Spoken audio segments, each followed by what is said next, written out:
Nga, go! Si Gabi gumawa? Oo. Okay? PowerPoint. Ang galing yung PowerPoint ni Gabi. No? Hindi pa tayo pwedeng pantayo. Lalampaso pa tayo. Ayun, galing talaga. Oo. Sasanga-sanga pa yung mga boses natin eh. Pero, Pero bago ang lahat, Ate dyan magaling. kakantahan ko muna kayo ng pangdayong kanta. Parang si Do Katuran pala. May ba? may pa-bonus pa. Pataas na sa akin. number, ah. Sa next papakita ko sa inyo. Maganda tong di ba? Ang topic ni Dorsey, be on time. Okay?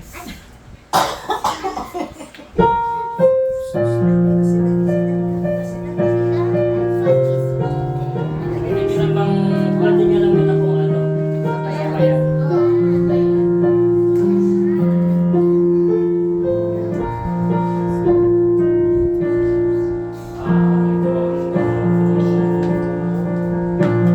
About tomorrow, I just live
ano, napaka piercing sa mga ano, sa mga Christian na tulad natin. Okay? Naiyak kasi tayo. Let us pray first. Lord, thank you for this afternoon. Gabayan niyo po ako, gayon din ang mga fellow members namin, Lord, na nasa maintindihan namin ang bawat salitang aming makapakinggan, Lord, sa Jesus name pray. Okay, ang topic ko ngayon is 3 things to do when God seems silent. To do with God seems. Okay, napaka-personalized ng topic ko nito kasi napaka-privilege ko bilang Kristiyano na pinaramdam sa akin ng Panginoon itong silent na naging ano siya. God answers prayer but sometimes God is silent. As a believers, we all been there or will be there. We may earnestly seek God but in return only sense His silence. And His silence can be difficult and frustrating. Alam nyo, sa Bible, maraming instances na naging walang masyadong galaw ang Panginoon.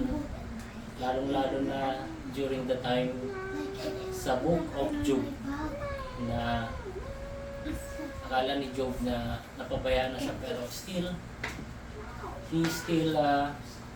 yung focus niya is sa Panginoon. Naalala ko dati nung during maliit pa kami, siguro mga late 80s nung first na nangyari sa amin na ano kami na nasunugan. Siguro ang sunog namin halos nawala sa bulusan sa Pangasinan. Ang laking sunog nung muna kasi ang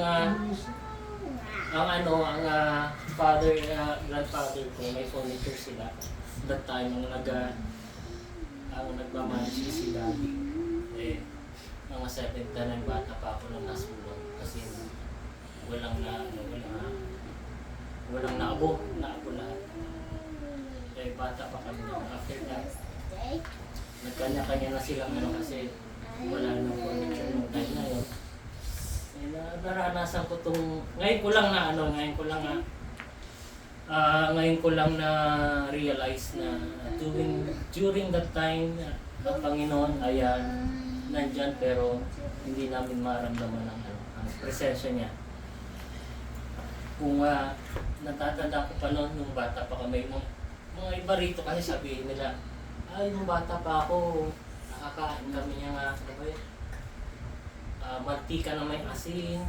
Siguro ginagawa lang nila for pero sa amin ginagawa namin yan dati para makakain. Nagpapasalamat din ako kasi nung time na yon si Mami nasa bahay lang. Meron siyang mini tawag ito sa Catholic dyan yung altar may altar siya si daddy naman ang pinaka source of income lang niya is tuwing gabi lalabas yan gigitarin folk singer nag-folk singer nag-ahente ng Dripa life insurance kwento ni Mami ako nakwento rin sa iyo tapos naging ahente rin siya ng kabang dati. Magaling ang tatay ko sa negosyo tapos magaling siya makipag-communicate sa tao. Naranasan ko rin time na yan. Papasok kami siguro, maglalakad kami mula dito hanggang sa dyan sa Mega Mall siguro 2 kami magkakapatid kasi swerte na namin yun pagka sumakay kami ng tricycle. Tapos may pera si daddy nung pagka nakakomisyon siya. So that time, sabi ko, ngayon ko lang na-realize na nung time na yon, gabi, Sit down. Sit down. Umupo ka. May nagpipreach yung sabihin mo konti. Susi na. Ito. Bili ka na lang.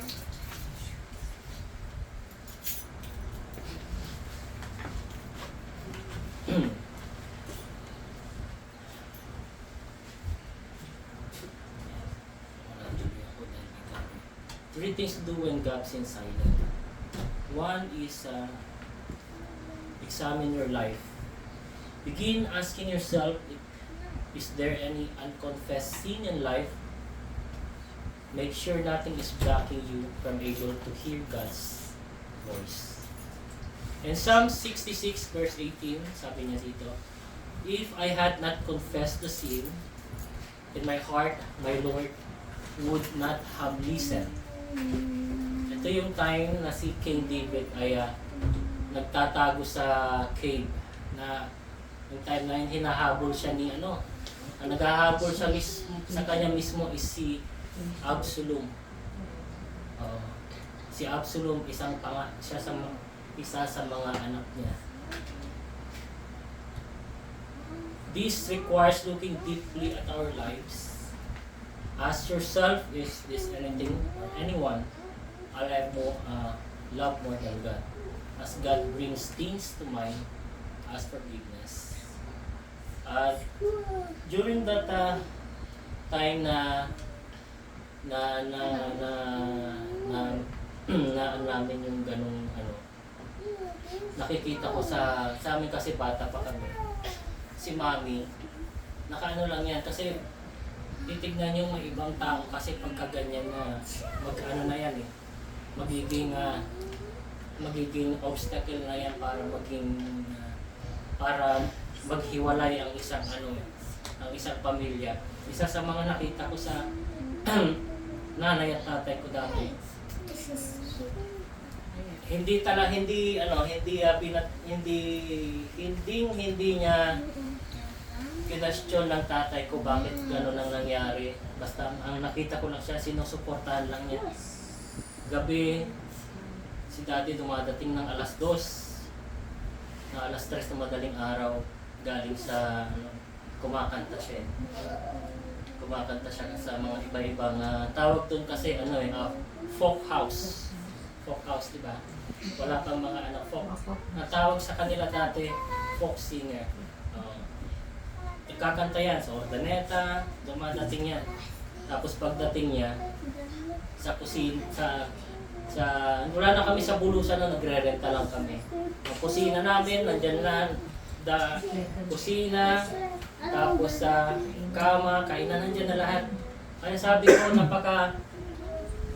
napaka-swerte ko kasi nakita ko yung kahalagaan ng kumakain ng sabay-sabay. Ngayon kasi sa atin, hindi na tayo kumakain ng sabay-sabay. Kanya kahit pagkakuha, punta sa kwarto, pagkakuha. Sa amin dati, nung nakikita ko, maski nag-iisang bangus lang yan, tatawagin kami, hahati-hatiin yan, yung isang kapatid kong lalaki. Siya yung pinakabunso namin last time. Siyempre, sa kanya lahat, ang inaalis sa kanya is yung balat, ang kinakain namin.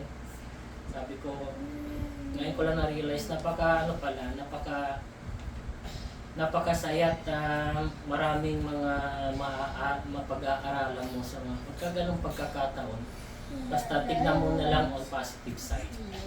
Pagka minsan, in-examine ko kung ano kaya ang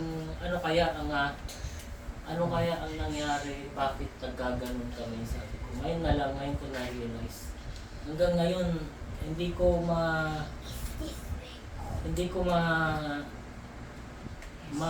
tawag nito, maisip kung bakit. Siguro pagka nakita na kami ni Jesus, tapos tatanig na natin sa galing time na yun. Pero dito sa natin, sa Psalm, yun nga, may nagkaano dito maraming kasalanan si David. Isa sa mga napakalaking kasalanan niya is yung sinulot niya yung asawa ni Sinasa Uriah. ni Uriah, si Bathsheba.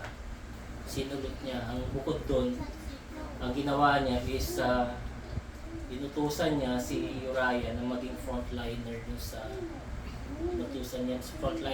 digmaan na pupunta na alam niyang medyo alanganin sila. At namatay si Uriah, napasakan niya si Bathsheba na naging asawa niya. Then, ang naging nangyari doon, nanganak sila ng una is namatay. And then, second child nila is si King Solomon, na naging second child ni Bathsheba at ni King David. Second, accept God's authority. Recognize that God can be silent. There's no obligation for God to answer you, inform you, or let you know anything. Accepting God's authority also means actively trusting God, realizing He is in control and He can be trusted. Though He slay me, says Job, I will hope in Him. Nothing in Job's life or ours happened apart from God's knowledge and plan. As we learn as the beginning of the book of Jacob, God was also aware of all the things that were happen to Job. In fact, He gave Satan permission to do these things in Job's life. At no point does God release His control. Accepting God's authority. Once na naging Kristiyano ko and then na-surrender mo na yung buhay sa Panginoon, that's the time na mararamdaman mo at dapat mong alamin na He's in control sa lahat ng nangyayari sa buhay mo. Nung time, continue ko lang, nung time na yon, medyo nung college ako, ay mag-elementary ako. After ng high school, medyo sabi ko, umaga-aga na. Kasi nakabalik ulit yung furniture namin. Naramdaman ko lang tama kasi nag-graduate ako. Sabi ni Daddy, oh, graduating ka na pala. Tara, ano kita. Kasi iba sa lolo ako nakasita rin sila ngayon. Sabi niya, samahan ka namin kasi graduation. Pagpunta namin ng graduation, may service ako. Service ko, laki-laki. Papunta namin sa school. Sabi, ganda ng Sabi ko sa gano'n. Medyo okay na. Napapasalamat ako. Ulit kami. Naka-survive kami. At si Mami, gano'n pa rin. O tuwing Sunday, mga na yan, mga bubunganga na yan. Tuwing Sunday. Sabi sa amin, punta kayo ng sabi niya. Palagi kami inuutusan papuntang Manawag. Manawag sa Kasinan o church. Ayun palagi. Manawag Church, punta kayo. Pinapapunta kami palagi ni Mami. Ako rin, kami lahat. Magkain, tapos sabay-sabay kami. Till the time na napunta kami, may okay na naman kami. And after mga ilang years after I graduated, ito na naman yung pagsubok o silence. Time na silence na Panginoon sa amin. Namatay ang tatay ko na naman. At back to zero ulit kami.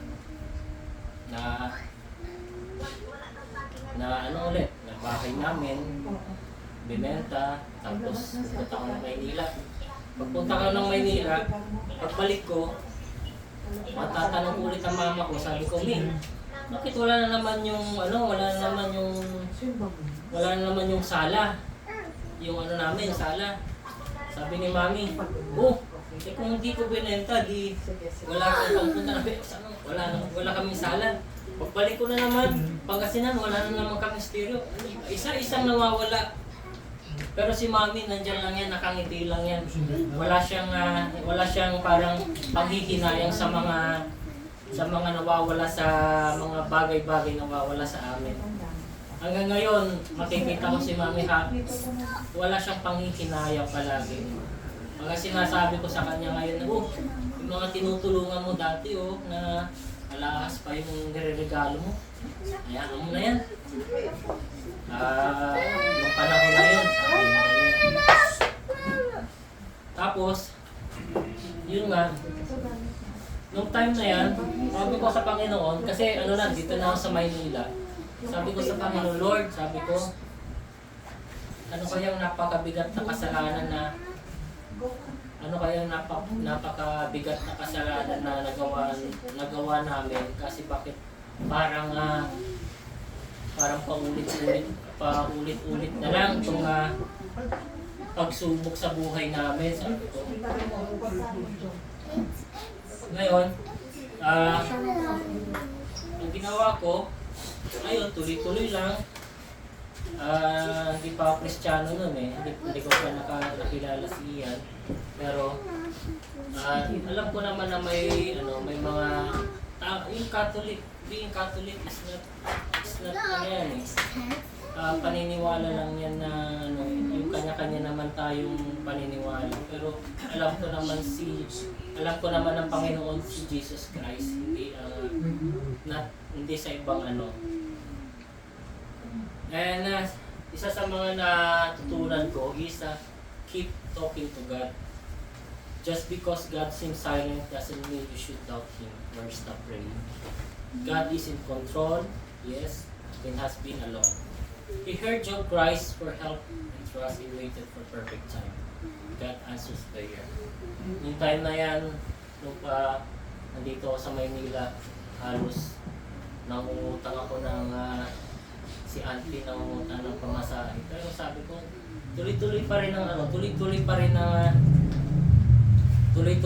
ang dasal ko sa Panginoon. Bakit sabi ko? Hanggang ngayon pa rin, parang alam mo yun, gulong ng palad pa. Gulong. Minsan nasa taas ka, baba ka, taas ka, baba. Sabi ko sa Panginoon, buti na lang nandyan siya para umalalay sa akin, tapos sa mga kapatid ko, tapos sa nanay ko. Hindi kami pinabayaan, hindi kami napariwara, maski na gano'n nangyari sa amin. Ngayon, kanya-kanya ng pamilya, mga kapatid ko, meron silang may kanya-kanya silang tinitirahan, pero si Mami nandun pa rin. Kaya nagpapasalamat ako sa Panginoon kasi pinadanas sa akin mga ganitong time na hindi ako pinapakinggan. Papasalamat din ako sa Kanya kasi during that time alam kong nandiyan siya, pero umaalalay siya sa akin pero hindi ko lang nararamdaman. Umaalalay sa bawat kilos ko, umaalalay sa bawat galaw ng buhay namin, pero hindi lang namin nararamdaman. Pero ngayon, nakakapagbasa na ako ng Bible, tapos nakakaano na ako ng ibang libro. Sabi ko, ganun pala gumalaw ang Panginoon. Pagka minsan hindi natin alam na gumagalaw siya, hindi natin siya na-acknowledge kung ano yung dati kasi ang gusto natin hindi lang yung makikita agad natin, yung agad nating mararamdaman yung dasal natin, pero sa amin hindi agad namin nararamdaman, parang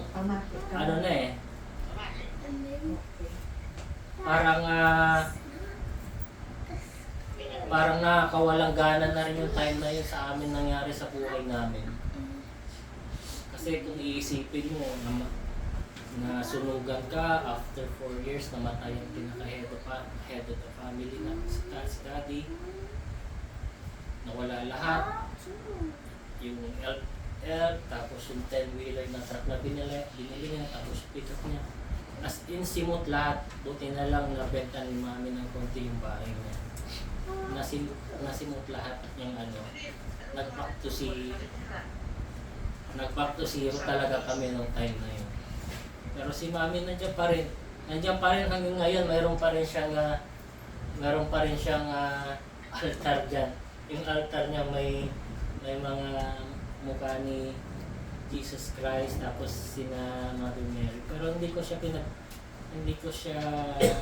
binabawalan na gawin yun kasi magmumukha akong napaka-righteous sa mata niya. Bakit?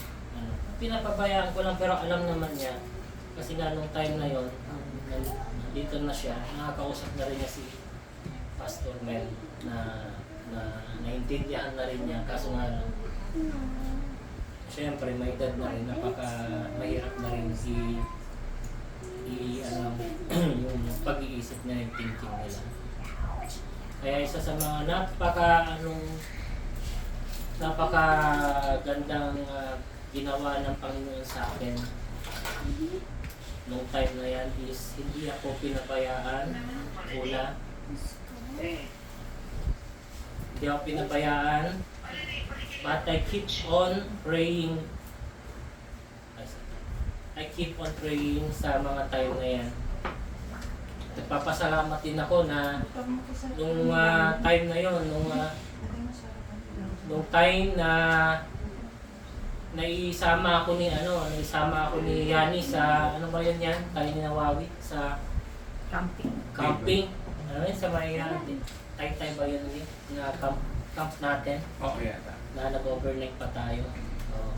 That was the first time na nakilala ko ang Panginoon na si Pastor ang nagpakilala sa akin sa Panginoon. At ngayon, kung iniisip ko yung nangyari sa amin, sa mga buhay na nangyari sa amin, sabi ko, nagpapasalamat ako na privilege ko na ipinaranas sa akin ng Panginoon yung mga ganong hirap. Kasi yung mga ganong kasi pagka pinaranas sa'yo ng Panginoon, magiging yung contentment mo sa buhay. Yung contentment mo, kung ano ka meron, tapos kung ano ka nakaraan, kung i-compare mo, napakaswerte mo na eh. Napakaswerte ko na. Kasi may time na kung nagloko-loko sila mami daddy nung time na yun, nasa kami, wala kaming patutunguhan. Kaya yun nga, nagpapasalamat ako na ibinigay sa akin yung dalawang yan, si mami at si daddy, na naging magulang ko sila at naging inspirasyon ko. Mas lalo na si daddy na katatapos lang ng sunog sa furniture namin. Lahat pinapasok niya para lang para lang makainin kami. At hindi kami pinabayaan.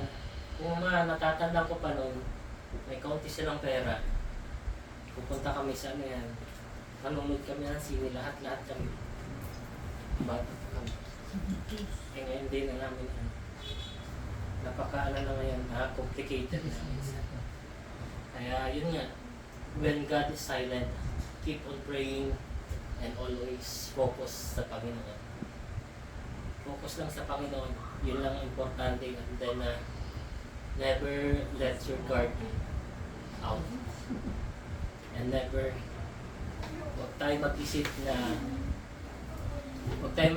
na pinabayaan na tayo ng Panginoon. Ginagawa lang ng Panginoon yun para maging matibay tayo sa mga susunod na pagsubok na darating sa buhay natin. And para sa huling sa conclusion natin sa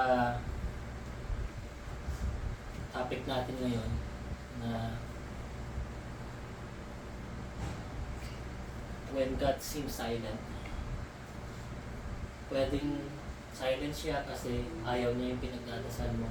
Pwedeng tahimik siya kasi may mas magandang plano sa'yo. Pwedeng tahimik siya kasi may mas magandang alternative na ibibigay sa'yo. So, when God is silent, tuloy lang ang prayer natin at tuloy lang ang tiwala. And yan lang at ang aking ma-share sa inyo na konting konting itong pag-aralan natin itong topic natin. Sana nai-inculcate nyo sa puso nyo na huwag tayo magduda kung sakaling may mga hinihingi tayo sa Panginoon na hindi pa agad-agad na binibigay. Kasi oras na yung pagka nagduda ka, hindi yung Panginoon, may bumubulong na sa yung iba. Siguro sitahin na yun.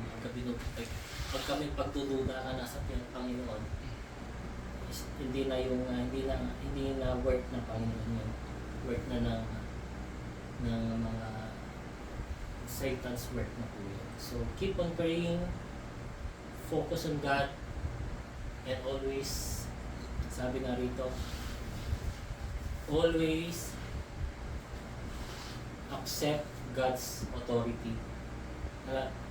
Accept mo na lahat ng nangyayari, lahat ng mangyayari, lahat ng gagawin mo pa, nandyan ang Panginoon para umalalay sa iyo. Yun lang mga kapatid, papasalamat ko sa Panginoon na naibigay ko sa inyo devotion na to na medyo okay naman. Napaka-personalized itong devotion ko na to sa hapon na to. Amen. Brother John Fitz.